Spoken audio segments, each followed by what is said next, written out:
Hi, എല്ലാവർക്കും Ras tuition അക്കാദമിയിലേക്ക് സ്വാഗതം. ശരാശരി എന്ന ടോപ്പിക്കിൻ്റെ തേർഡ് പാർട്ടായി കുറച്ചുകൂടെ ക്വസ്റ്റ്യൻസ് നമുക്ക് എങ്ങനെ എളുപ്പത്തിൽ ചെയ്യാമെന്ന് നോക്കാം. ഫസ്റ്റ് ക്വസ്റ്റ്യൻ നോക്കാം. 22 പേരുള്ള ഒരു ടീമിൻ്റെ ശരാശരി തൂക്കം 45 കിലോഗ്രാം. 50 കിലോഗ്രാം തൂക്കമുള്ള ഒരാൾ പോയി പകരം മറ്റൊരാൾ വന്നപ്പോൾ ശരാശരി തൂക്കം 1/2 കിലോഗ്രാം കൂടി എങ്കിൽ പുതിയതായി വന്ന ആളുടെ തൂക്കം എത്ര?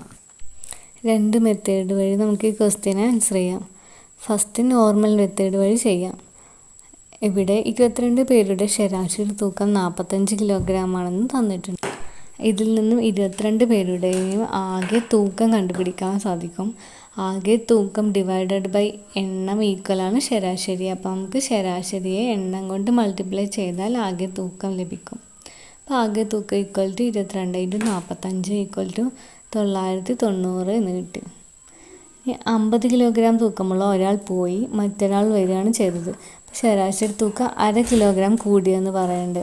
അപ്പോൾ 45 എന്നത് എന്തായി? 45.5 ആയി. 45.5 എന്ന് എഴുതാം. എണ്ണം 22 തന്നെയാണ്. ഒരാൾ പോയിട്ട് വേറൊരാൾ വന്നു. അപ്പോൾ എണ്ണത്തിന് ചേഞ്ച് ഒന്നുമില്ല. അപ്പോൾ ഇനി നമുക്ക് എങ്ങനെ എഴുതാം? 990 എന്ന് അതിന് മൈനസ് ചെയ്യുക. 50 പോയി പ്ലസ് വന്നയാളുടെ തൂക്കമാണ് നമുക്ക് കാണേണ്ടത്. അതറിയില്ല. അതേ ഡിവൈഡ് ബൈ 22 ഈക്വലാണ് എന്തിന്? ശരാശരിയായ 45.5-ന്. അതിൽ നിന്ന് നമുക്ക് 990 മൈനസ് 50 ഈക്വൽ ടു 940 എന്ന് എഴുതാം. 940 പ്ലസ് എക്സ് ഈക്വൽ ടു 22 × 45.5 ആയി. 940 പ്ലസ് എക്സ് ഈക്വൽ ടു 1001 കിട്ടി. 22 × 45.5 ഈക്വൽ ടു 1001. അതിന് എക്സ് കണ്ടുപിടിക്കാം. X equal to 1001 minus 940 equal to 61 എന്ന് കിട്ടി. ഇതാണ് നോർമൽ മെത്തേഡ്. ഇനി നമുക്ക് എളുപ്പ വഴി എങ്ങനെയാണെന്ന് നോക്കാം. പെട്ടെന്ന് ആൻസർ കിട്ടാൻ വേണ്ടിയിട്ട് നമുക്ക് ഈ ഫോർമുല ഒന്ന് നോക്കാം. ഈ ഫോർമുലയിൽ അപ്ലൈ ചെയ്ത് കൊടുത്തു കഴിഞ്ഞാൽ പെട്ടെന്ന് ആൻസർ കിട്ടാം. ന്യൂ എലമെൻറ്റ്, അതായത് നമുക്ക് കണ്ടുപിടിക്കേണ്ട ആ പുതിയ വെയിറ്റ് എന്ന് പറയുന്നത്, പുതിയ ആളുടെ വെയിറ്റ് എന്ന് പറയുന്നത് ഓൾഡ് മെമ്പറിൻ്റെ weight plus total number into change in average ആണ്. ഓൾഡ് മെമ്പറിൻ്റെ വെയിറ്റ് പറഞ്ഞാൽ പഴയ ആളുടെ വെയിറ്റ്, ആ പോയ ആളുടെ വെയിറ്റ് പ്ലസ് ടോട്ടൽ നമ്പർ പറയുമ്പോൾ മൊത്തം ഇവിടെ എത്ര ആൾക്കാരുണ്ട് എന്നുള്ളത്. ഇവിടെ 22 പേരുണ്ട്. ഇനി into change in average. Change in average പറഞ്ഞാൽ ആവറേജ് ശരാശരിയിൽ വന്ന വ്യത്യാസമാണ് ചോദിക്കുന്നത്. അതിവിടെ എത്ര? 1/2 കിലോഗ്രാമാണ് വ്യത്യാസം. അതുകൊണ്ട് അപ്പോൾ ഫോർമുല ഒന്നുകൂടി പറയാം. New element equal to old മെമ്പറുടെ weight plus total number into change in average. ഇപ്പോൾ ഇവിടെ കൊടുക്കുമ്പോൾ ഓൾഡ് മെമ്പറുടെ വെയിറ്റായ 50 പ്ലസ് ടോട്ടൽ നമ്പർ 22. അപ്പോൾ 22 ഇൻറ്റു ചേഞ്ച് ഇൻ ആവറേജ് 1/2, 1/2. അപ്പോൾ 50 പ്ലസ് 22 ഇൻറ്റു 1/2. 50 പ്ലസ് 22 ഇൻറ്റു 1/2 പറയുമ്പോൾ 11. രണ്ടും 22 കട്ട് ചെയ്ത് 11 കിട്ടും. 50 പ്ലസ് 11 61 എന്ന് കിട്ടും. ഇനി അടുത്ത ക്വസ്റ്റ്യൻ നോക്കാം. ഒരു ബെഞ്ചിലെ 5 കുട്ടികളുടെ കണക്കിൽ കിട്ടിയ മാർക്കിൻ്റെ ശരാശരി 88 ആണ്. 100 മാർക്ക് കിട്ടിയ ഒരു കുട്ടിക്ക് പകരം മറ്റൊരു കുട്ടി വന്നപ്പോൾ ശരാശരി 2 കുറഞ്ഞു. അപ്പോൾ പുതിയതായി വന്ന കുട്ടിയുടെ മാർക്ക് എത്ര എന്നാണ് കണ്ടുപിടിക്കാൻ പറയാം. നമുക്ക് നേരിട്ട് ഫോർമുലയിൽ കൊടുക്കാം. അപ്പോൾ ഫോർമുലയിൽ നമുക്ക് ചേഞ്ച് ചെയ്തിട്ട് മാർക്കാക്കി മാറ്റാം. അപ്പോൾ ന്യൂ എലമെൻറ്റിനെ കണ്ടുപിടിക്കാനുള്ളത് പറയണത് ഓൾഡ് മെമ്പറുടെ mark plus total number into change in average. Old മെമ്പറുടെ മാർക്ക് എത്ര? 100 പ്ലസ് ടോട്ടൽ നമ്പറുകൾ 5 പേരുടെയാണ്. 5 ഇൻറ്റു ആവറേജിൽ വന്ന വ്യത്യാസം 2 കുറഞ്ഞു. അപ്പോൾ -2. ഇനി 100 പ്ലസ് 5 ഇൻറ്റു -2 പറഞ്ഞാൽ 5 ഇൻറ്റു -2 10, -10 കിട്ടും. അപ്പം 100 - 10 പറഞ്ഞാൽ 90 എന്ന ആൻസർ കിട്ടും. അപ്പോൾ പുതിയതായി വന്ന കുട്ടിയുടെ മാർക്ക് 90 മാർക്കാണ്.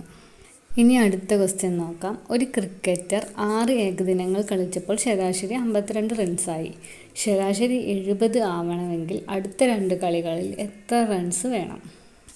ആകെ റൺസിനെ ആകെ കളികളുടെ എണ്ണം കൊണ്ട് ഡിവൈഡ് ചെയ്ത് കഴിഞ്ഞാൽ നമുക്ക് ശരാശരി കിട്ടും. ഇവിടെ 6 ഏകദിനങ്ങൾ കളിച്ചപ്പോൾ ശരാശരി 52 റൺസായി. അപ്പോൾ നമുക്ക് ആകെ റൺസ് കണ്ടുപിടിക്കാൻ എന്ത് ചെയ്താൽ മതി? 52 ഇൻറ്റു 6 ചെയ്താൽ മതി. 52 ഇൻറ്റു 6 ഈക്വൽ ടു 312 എന്ന് കിട്ടും. ഈ ശരാശരി 70 ആവാൻ ഇനിയുള്ള 2 കളികളിലും കൂടി എത്ര റൺസ് എടുക്കണം എന്നാണ് ചോദിക്കുന്നത്. അപ്പോൾ കളികളുടെ എണ്ണം എത്രയാണ്? 6 ഇപ്പോൾ കളിച്ചു കഴിഞ്ഞു.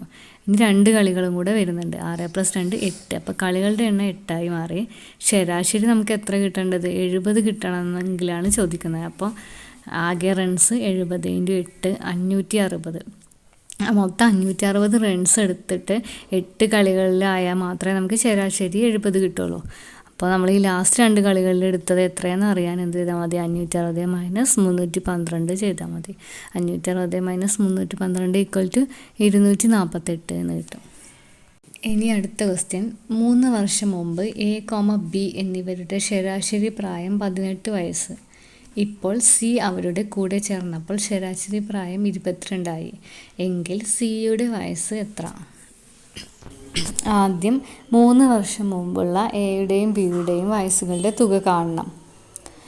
എ, ബി പറഞ്ഞ 2 ആളാണ്. ശരാശരി 18 തന്നിട്ടുണ്ട്. അപ്പം 3 വർഷം മുന്നത്തെ ഇവരുടെ വയസ്സുകളുടെ തുക പറഞ്ഞ എണ്ണം × ശരാശരി 2 × 18 = 36 എന്ന് കിട്ടും.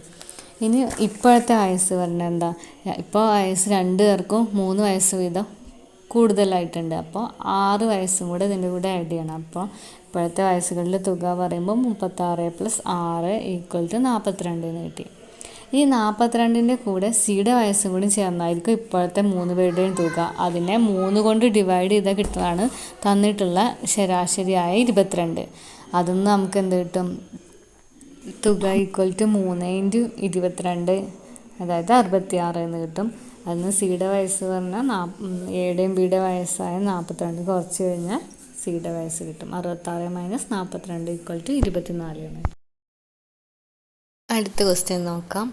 ഒരാൾ എയിൽ നിന്നും ബിയിലേക്ക് 60 km/h വേഗതയിലും തിരിച്ച് എയിലേക്ക് മണിക്കൂറിൽ 40 km/h വേഗതയിലും യാത്ര ചെയ്തു എങ്കിൽ ശരാശരി വേഗത എത്ര?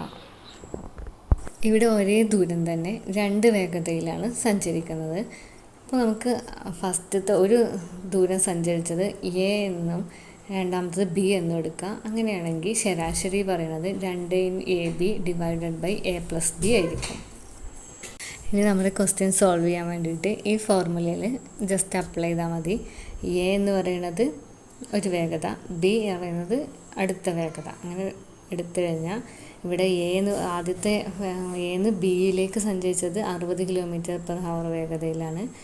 ബിന്ന് എയിലേക്ക് 40 km/h വേഗത. അപ്പോൾ 2 വേഗതയായി. Just 2 AB / A + B apply ചെയ്യുക. 2 × 60 × 40 / 60 + 40. 2 × 60 × 40 12 × 4 48. അപ്പോൾ 4800 / 60 + 40 100. അപ്പം 4800 / 100 എന്ന് കിട്ടി. 48 km/h ആണ് ശരാശരി വേഗത. അടുത്ത ദിവസം നോക്കാം. ഒരാൾ ആകെ ദൂരത്തിൻ്റെ 1/3 ഭാഗം കാറിൽ 60 km/h വേഗത്തിലും 1/3 ഭാഗം തീവണ്ടിയിൽ 120 km/h വേഗത്തിലും ബാക്കി 1/3 ഭാഗം ബൈക്കിൽ 20 km വേഗത്തിലും സഞ്ചരിച്ചാൽ ശരാശരി വേഗത എത്ര? ഇവിടെ 3 തുല്യ ദൂരങ്ങൾ ഡിഫറെൻ്റ് ആയിട്ടുള്ള വേഗതയിലാണ് അയാൾ സഞ്ചരിച്ചത്.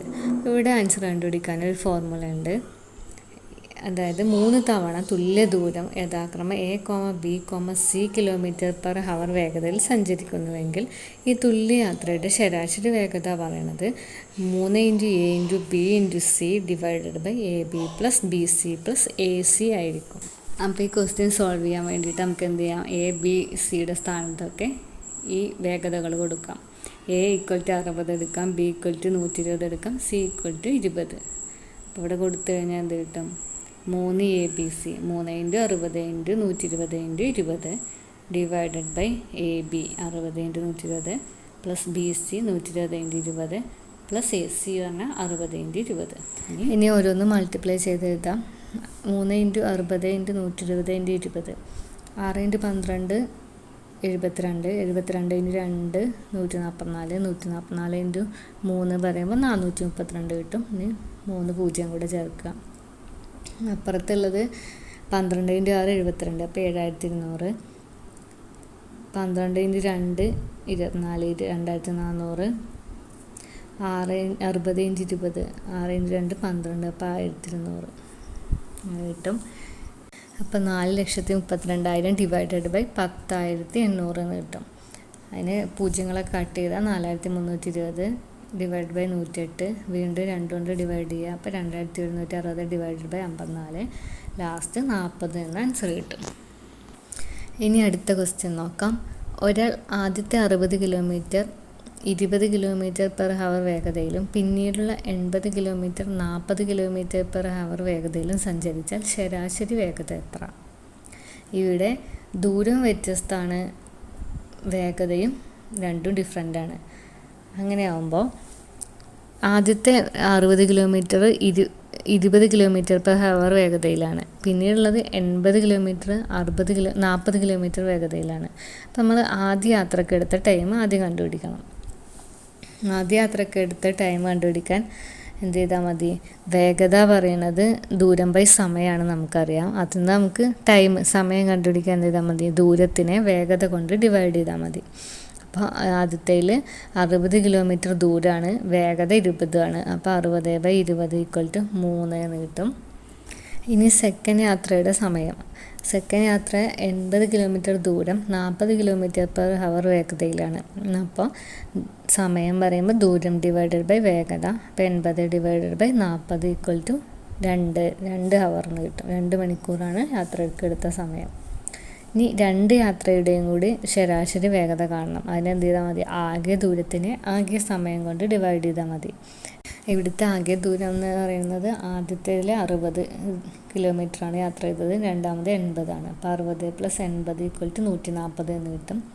ആകെ സമയം ആദ്യത്തെ ടൈം 3 മണിക്കൂർ യാത്ര ചെയ്തു, രണ്ടാമത്തെ 80 കിലോമീറ്റർ യാത്ര ചെയ്യാൻ വേണ്ടിയിട്ട് 2 മണിക്കൂറാണ് എടുത്തത്. അപ്പോൾ ആകെ സമയം 3 + 2 = 5 എന്ന് കിട്ടും. അപ്പോൾ വേഗത ആകെ ദൂരം ഡിവൈഡഡ് ബൈ ആകെ സമയം. 140 divided by 5 = 28 kilometre per hour എന്ന് കിട്ടും. ഇത്രയും മനസ്സിലായെന്ന് വിചാരിക്കുന്നു. വീഡിയോ ഇഷ്ടപ്പെട്ടാൽ ലൈക്ക് ചെയ്യാനും കമൻറ്റ് ചെയ്യാനും ഷെയർ ചെയ്യാനും മറക്കല്ലേ.